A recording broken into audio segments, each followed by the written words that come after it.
நல்லா தலபுலன்னு கொதிச்சுக்கிட்டு இருக்குல்ல, இது என்ன தெரியுமா? வெண்டைக்காய் குழம்பு. ஒரு மேஜிக் காட்டவா?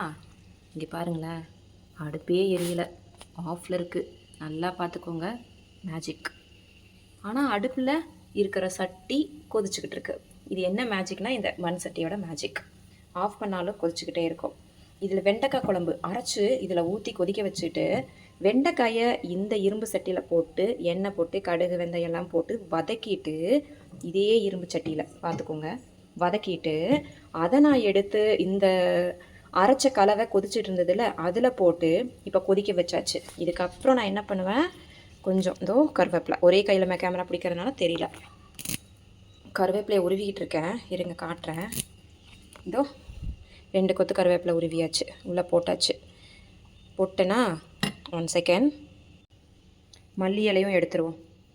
இதையும் எல்லோரும் மல்லி தான் போடுவாங்க, நான் கருவேப்பிலையும் போட்டுட்டு மல்லியையும் போட்டு மிக்ஸ் பண்ணிவிட்டு மூடி வச்சிடுறேன். மண் சட்டியோட பக்குவமே இதுதான்.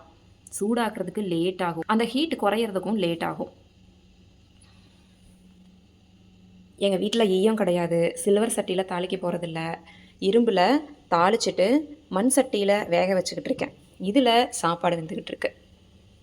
இதே போல் யாரெல்லாம் ஆரோக்கியமான சமையலோட ஆரோக்கியமாக வாழ்ந்துட்டுருக்கீங்கன்னு கமெண்ட்டில் சொல்லுங்கள்.